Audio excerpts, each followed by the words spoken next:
News all India 2012 সাল থেকে এই নিউজ অল ইন্ডিয়া চলছে, আমিও দেখছি। আর নতুন রূপে নতুন সাজে এসেছে, আপনারাও দেখুন এই আশা রাখবো। NAI 24।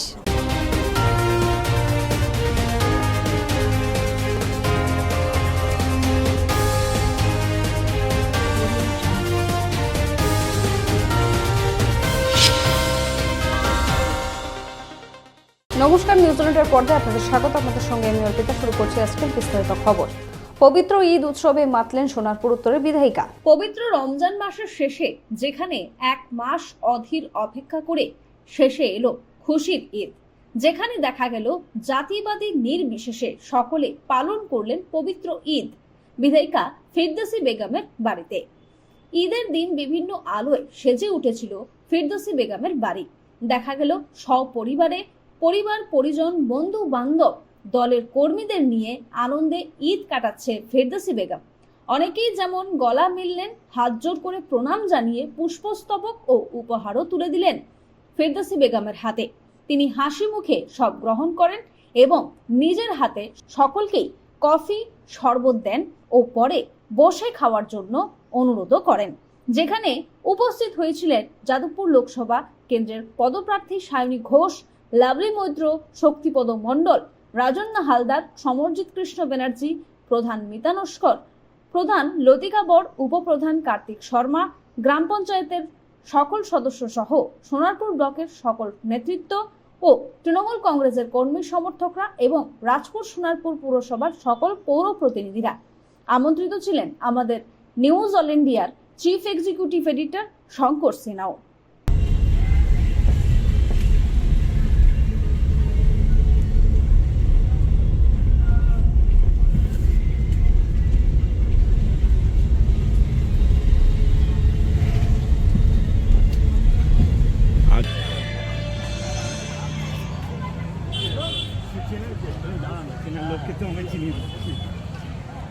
এই পথেই হচ্ছে বিধায়িকা ফিরদৌসী বেগমের বাড়ি, যেখানে আজকে পবিত্র ঈদে বিভিন্ন সম্প্রদায়ের মানুষ সকলেই বিধায়িকা ফিরদৌসী বেগমের সাথে দেখা করতে আসছেন, আশীর্বাদ নিচ্ছেন।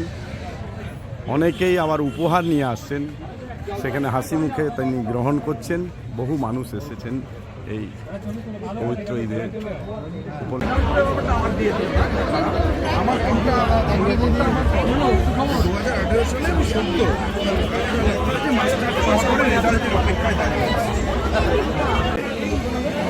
পবিত্র রমজান মাস শেষ করে পবিত্র ঈদের দিনে দক্ষিণ চব্বিশ পরগনার সোনারপুর উত্তর বিধানসভা কেন্দ্রের বিধায়িকা ফিরদৌসী বেগমের বাড়িতে আজ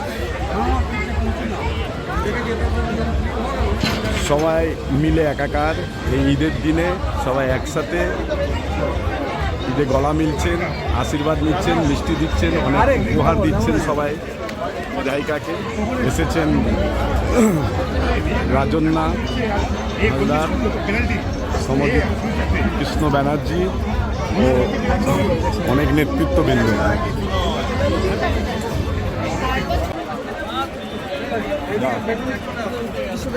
দাদা এদিকে চলে একটু একটু।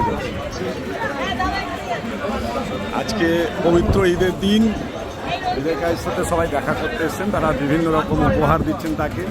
তিনি হাসি মুখে সবার উপহার গ্রহণ করছেন।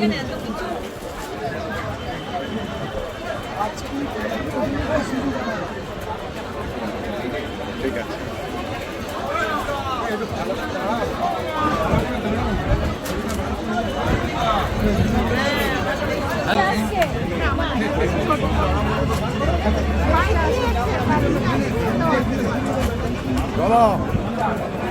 চিফ এক্সিকিউটিভ এডিটর শঙ্কর সিনহার রিপোর্ট, নিউজ অল ইন্ডিয়া। সময় এখন ছোট্ট একটি বিরতি, ফিরে আসছে বিরতির পর। আপনি কি ভ্যাকেন্স ল্যান্ডের সন্ধানে রয়েছেন? চিন্তা না করে আজই যোগাযোগ করুন ঋত্বিকা এন্টারপ্রাইজে। আমরা রুবি হসপিটালের 3 কিলোমিটার থেকে 12 কিলোমিটারের মধ্যে ল্যান্ড সেল করি। ভ্যাকেন্স ল্যান্ডের দাম 80,000 থেকে 2,70,000-এর মধ্যে। তাহলে আর দেরি কেন? আজই চলে আসুন আমাদের অফিসে।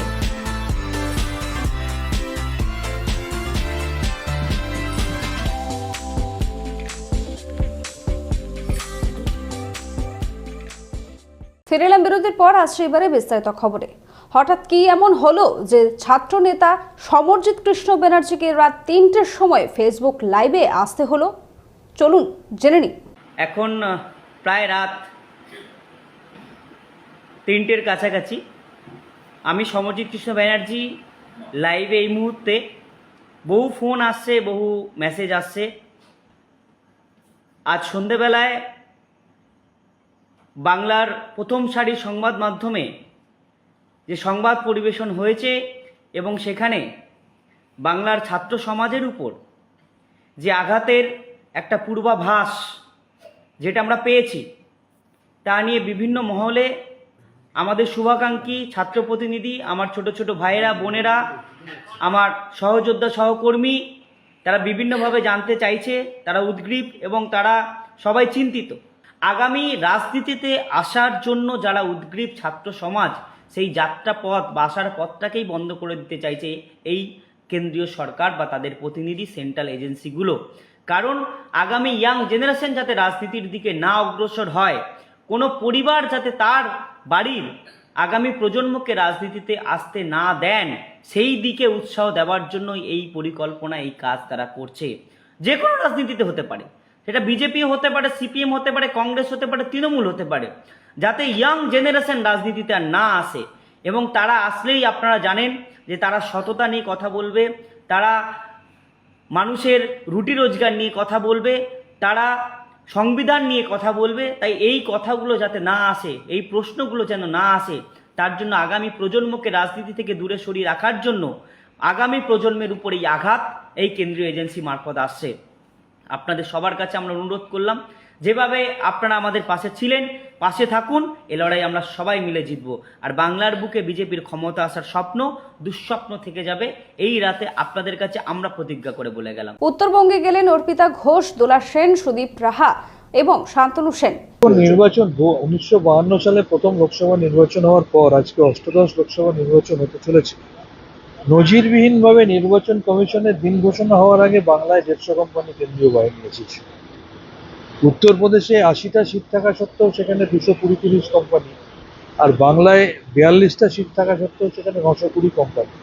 যেখানে ন্যাশনাল ক্রাইম রেকর্ড ব্যুরোর তথ্য অনুযায়ী উত্তরপ্রদেশের থেকে বাংলার আইন শৃঙ্খলা যথেষ্ট ভালো জায়গায় আছে। সুতরাং প্রত্যেকটাতেই রাজনৈতিক প্রতিহিংসা পরায়ণতা। আমি একটাই কথা বলবো, 920 কোম্পানি কেন, যদি 9200 কোম্পানিও আনে, কেন্দ্রীয় বাহিনী কেন, যদি আন্তর্জাতিক বাহিনীও আনে, 2021 সালের পঞ্চায়েত নির্বাচন থেকে লোকসভার উপনির্বাচন এবং বিধানসভার উপনির্বাচন, এমনকি পঞ্চায়েত নির্বাচনেও আমার এটা মানুষ ভোট দিয়ে প্রমাণ করেছে যে বাংলার মানুষ মমতা ব্যানার্জির সাথে আছে। সময় এখন একটা ছোট্ট বিরতির, ফিরে আসছে বিরতির পর। আরজু মানেই আপনার মনের মতো ফার্নিচার। আসুন দেখে নিন আপনার পছন্দ অনুযায়ী অফিস বা ঘর সাজানোর জন্য নতুন ডিজাইনের furniture.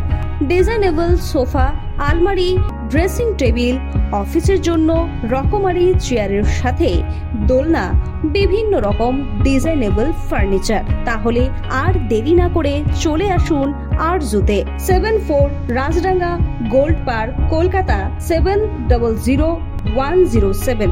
52D Raja SC Mallick Road, Jadavpur, Kolkata 700032। Phone number 8100472255, 8240411427। ফিরে এলাম বিরতির পর। আসছে এবারে বিস্তারিত খবরে।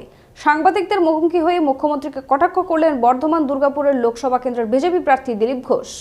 প্রশাসনকে বলতে চাইছি, বিনা কারণে দিদিমণির মতো ঝামেলা করবেন না। আজকে হিন্দু সমাজ থেকে গেছে, রাম মন্দির হয়ে গেছে, 4টে পুলিশ পাঠিয়ে চমকাবেন না বা 2-4টা দাঙ্গাবাজকে পাঠাবেন না। হিন্দু সমাজ কিন্তু জবাব দেবে। বিমানবন্দরের সাংবাদিকদের মুখোমুখি হয়ে বিরোধী দলনেতা শুভেন্দু অধিকারী কি বললেন শুনবো। এটা স্বাভাবিক যে গোটা ভারতবর্ষে যত এই ধরনের বিচ্ছিন্নতাবাদী ঘটনা ঘটে তার সেফ জোন এইটা। এটা সিপিএম করতো, মমতা ব্যানার্জি করছে। মমতা ব্যানার্জি নিজে দেশ বিরোধী কাজের সঙ্গে যুক্ত।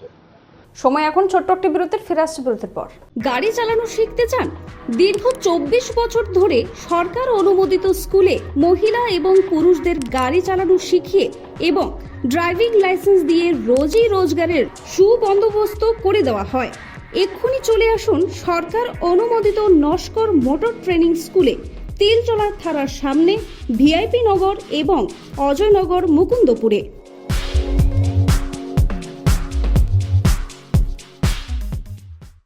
ফিরে এলাম বিরতির পর। আজ এবারে বিস্তারিত খবরে। গত 1 মার্চ বেঙ্গালুরুর রামেশ্বর ক্যাফেতে আইইডি বিস্ফোরণের ঘটনা ঘটেছিল। আহত হয়েছিল প্রায় 10 জন। গত 3রা মার্চ এই ঘটনার তদন্তভার গ্রহণ করে এনআইএ। অবশেষে এনআইএ ও পূর্ব মেদিনীপুর পুলিশের যৌথ অভিযানে 2 জনকে গ্রেফতার করেছে। গতকাল রাতে আমাদের কাছে একটি ইনফরমেশন আসে এবং সেই ইনফরমেশনের উপর ভিত্তি করে পশ্চিমবঙ্গ পুলিশ এবং সেন্ট্রাল ইন্টেলিজেন্স এজেন্সির একটি যৌথ অপারেশন হয় এবং ইনফরমেশন আসার সাথে সাথেই সমস্ত ওয়ার্কআউট করে 2 ঘন্টার মধ্যে যে রামেশ্বরম ব্লাস্ট কেস আছে তার 2 জন অভিযুক্তকে গ্রেপ্তার করা হয়। দিনহাটা সভা থেকে এনআইএ কে নিশানা মমতা বন্দ্যোপাধ্যায়ের। আজকে আসার আগে শুনলাম ওদের একটা ছেলে আছে, আমরা বলি বেশি ফড়ং কাটে, ফড়ংবাজ বলেছে ব্যাঙ্গালোরে একটা বোমা পড়েছিল, লোকগুলোও কর্ণাটকের, আমাদের এখানকার নয়। 2 ঘন্টায় বাংলায় লুকিয়েছিল, 2 ঘন্টার মধ্যে আমরা ধরে দিয়েছি আমাদের পুলিশ। আর সেখানে বলছে বাংলা সেফ নয়, তোর দিল্লি সেফ, তোর উত্তরপ্রদেশ সেফ, তোর রাজস্থান সেফ, তোর গুজরাট সেফ, তোর বিহার সেফ। বাংলার মানুষ শান্তিতে থাকে, বিজেপি সহ্য হয় না। সময় এখন ছোট্ট একটি বিরতির, ফিরে আসছে বিরতির পর। রুবি হসপিটালের খুব কাছে, বিমান্তা হোটেলের পাশে রুবি গেস্ট হাউস।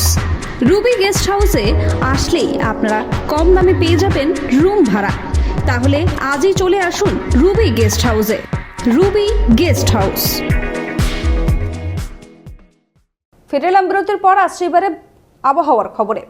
দক্ষিণবঙ্গের ক্ষেত্রে আগামী 4 দিনে 3 থেকে 5 ডিগ্রি পর্যন্ত তাপমাত্রা বাড়তে পারে। বাতাসে জলীয় বাষ্প কমবে, শুষ্ক আবহাওয়ার দাপট আরও বাড়বে। আজ সন্ধ্যের দিকে বীরভূম ও মুর্শিদাবাদ এই 2-1 জেলায় বজ্রগর্ভ মেঘ থেকে বজ্রবিদ্যুৎ সহ বৃষ্টির সতর্কতা। বজ্রবিদ্যুৎ সহ হালকা মাঝারি বৃষ্টির সামান্য সম্ভাবনাও রয়েছে, এমনটাই আবহাওয়া দপ্তর সূত্রে জানা গিয়েছে। খবর এখনকার মতো এই পর্যন্তই। দেখতে থাকুন নিউজ অল ইন্ডিয়া খবর মানি আমরা। শুভরাত্রি।